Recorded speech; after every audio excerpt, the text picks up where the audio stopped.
This is the M1 Mac Mini released in late 2020, and I've borrowed it from a friend to attempt the challenge of switching from my main PC running Windows to macOS. So let's put this down for a second. Now, I've never used macOS extensively in my life, so this was a bigger switch than I was expecting it to be. I've only ever seen it used for coding, but I've never really used it in my own personal capacity.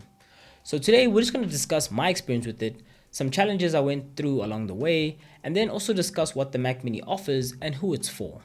Before I get into the comparisons, let me talk about the Mac and macOS and some things that I thought wouldn't be so different but were actually very noticeable once you start using the Mac. First off, why is the power button at the back? I spent 2-3 minutes after I've plugged everything in trying to turn this thing on, only to find out that the power button is on the side but towards the back. Like, the design is clean and slick, I'm not gonna lie, but why is the power button at the back? The second thing was, why are the minimize, maximize, and close buttons at the top left of applications? It's a bit different, but it feels unnecessarily different. I found that, I was looking into empty space because they're normally on the top right for Windows, but they're on the top left for macOS. And while we're talking about minimizing and maximizing, if you try to navigate to any minimized apps using Alt-Tab, or in this case for macOS, Command-Tab, you'll find that if the application is minimized, it won't reopen again. And I found that very odd. It would just go to the desktop if I tried to navigate to the application. I ended up leaving apps open because it was easier to navigate if I didn't minimize or close them. So I felt like that was taking up some storage and some RAM on my PC, but it just felt unnecessary. Now the real source that I want to talk about. And specifically, I want to talk about space, performance, and the Apple ecosystem. Starting with space, and I don't mean just storage space, I also mean port space and also the amount of space that it takes up on the desk. With storage, you can configure this from 256 gigabytes all the way up to 2 terabytes.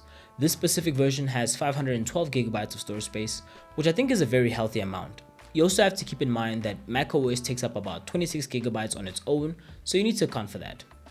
For storage, I would say that 512 gigs is a very healthy amount. It allowed me to import all my videos, which were about 6 gigs, and also make video products, which are about 10 gigs apiece.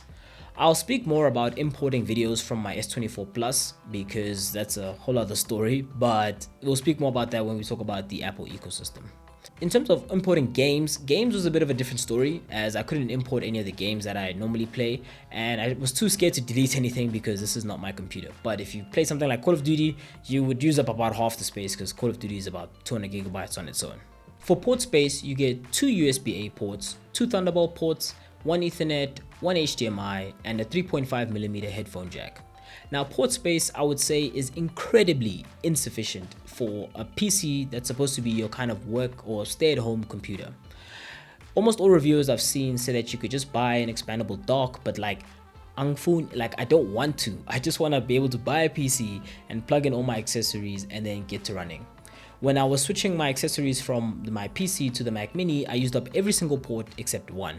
The 2 USB-A ports went to my mouse and keyboard, one of the Thunderbolt ports went to my microphone, the Ethernet went to my Ethernet cable, and the HDMI went to my screen, which left me with one Thunderbolt cable, and I'm just lucky that my headphones are Bluetooth, otherwise I would have run out of space completely and been forced to buy a dock.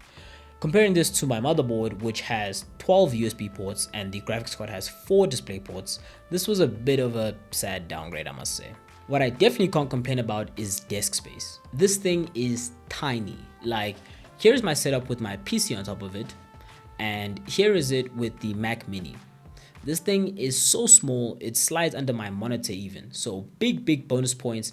I was really impressed by how little desk space this thing took up. And I would definitely consider it if desk space was my primary objective.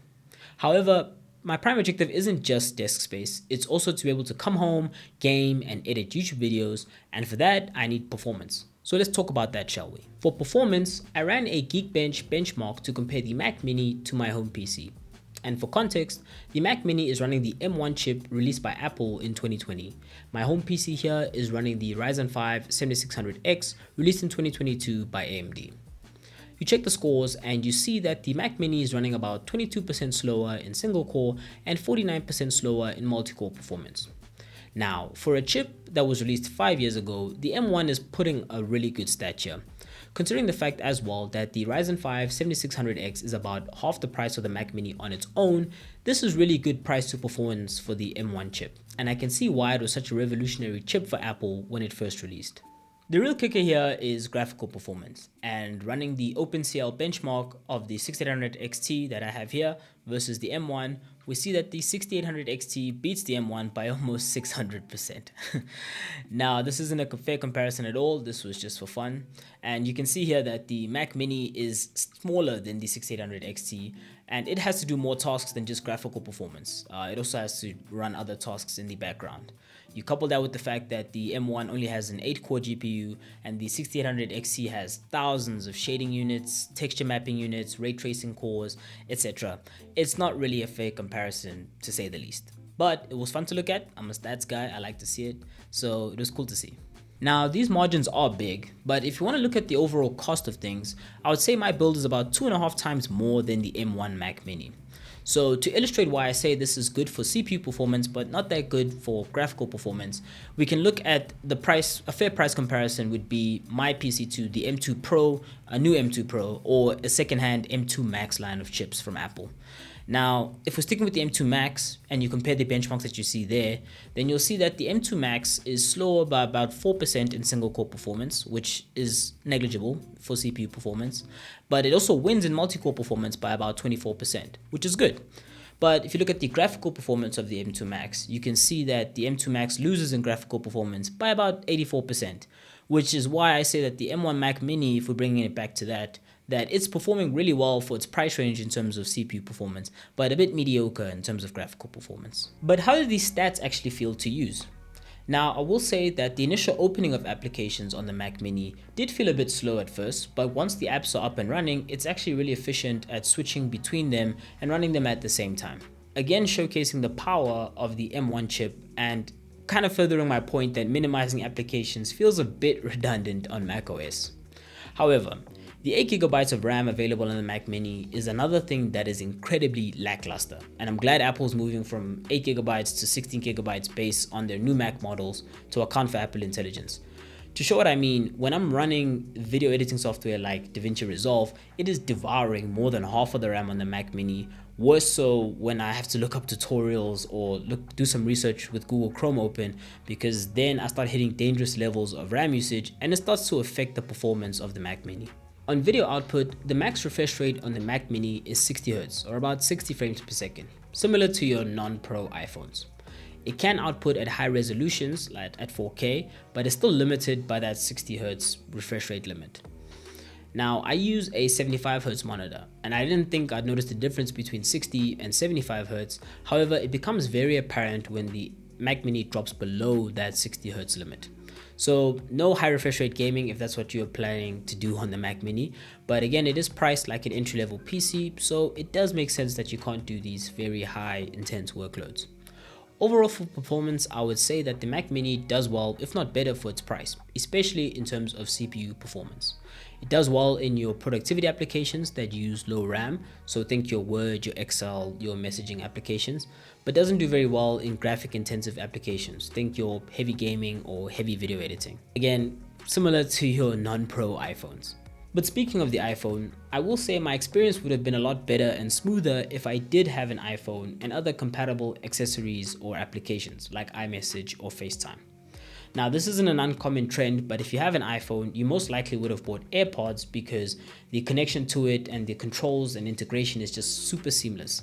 Similarly, if you needed a smartwatch while you had an iPhone, you'd probably just get the Apple Watch because you would be afforded any extra features that you wouldn't get if you didn't have an iPhone. But for the Mac Mini, I didn't enjoy how incredibly inconvenient it was to use because I'm not in the Apple ecosystem. For example, I couldn't just connect my phone and transfer the video files I needed from my phone to the Mac Mini. I had to go download some third-party software that was buggy and kept crashing because there's no nice way of transferring from Android to the Mac Mini. I couldn't use Bluetooth because the files are too large and it would have taken over an hour. And the Mac Mini doesn't have Wi-Fi direct functionality to be able to transfer the files efficiently. Now, if I had an iPhone, I could just use AirDrop and it would just quickly drop my files into the Mac Mini nice and quickly. But that means now if I want the Mac Mini, I have to slap on another what, 7-10,000 Rand odd to get a second-hand iPhone that I don't need. Upgradability for me is another big issue with this Mac Mini. This one has 8GB of RAM and 512GB of storage. I could buy an external hard drive to get more storage, but that doesn't solve my RAM issue. To solve my RAM issue, I would need to buy a new Mac Mini outright that had an extra 8GB or 16GB of RAM. But if you look at the cost, it's an extra 4,000 Rand for 8GB of RAM, and then also an extra 4,000 Rand for 256GB. And I would have to trade in my Mac Mini to make up the cost of buying a new one. For perspective, if I had to use that 8,000 Rand for my regular PC, I could get 64GB of RAM and 2TB of storage, you know? So it doesn't make sense. It's very inconvenient in that sense. For most modern laptops, you could upgrade the RAM or the SSD, but maybe not the graphics and the chip inside. But for MacBooks and this Mac Mini especially, you get no option. You'd have to just buy a new one outright.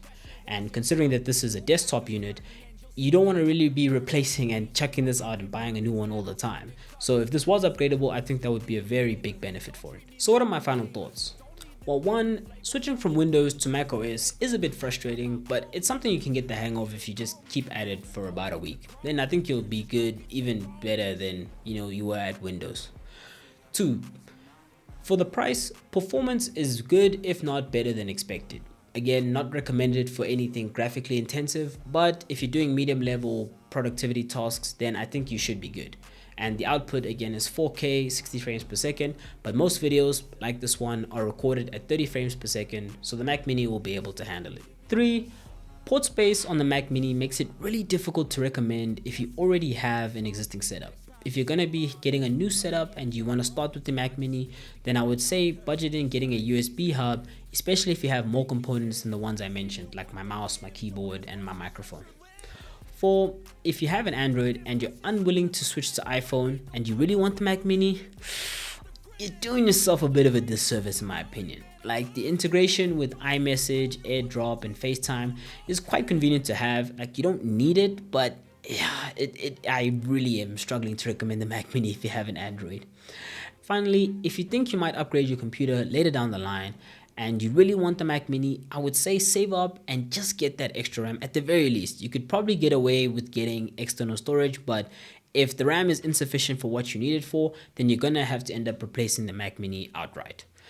If you do want an upgradable setup and you don't really care for the Mac Mini, then I would say get a desktop PC that lets you upgrade the parts as and when you need it. But that's been my experience with the M1 Mac Mini and macOS. I'm glad I got this chance to cover this and broaden my horizons. Unfortunately, this horizon had no silver lining for me, but I hope it had a silver lining for someone else. If you also want to broaden your horizons, you can check out my video here where we cover why we don't get Google phones in South Africa. So I'll see you there or in the next video. Peace.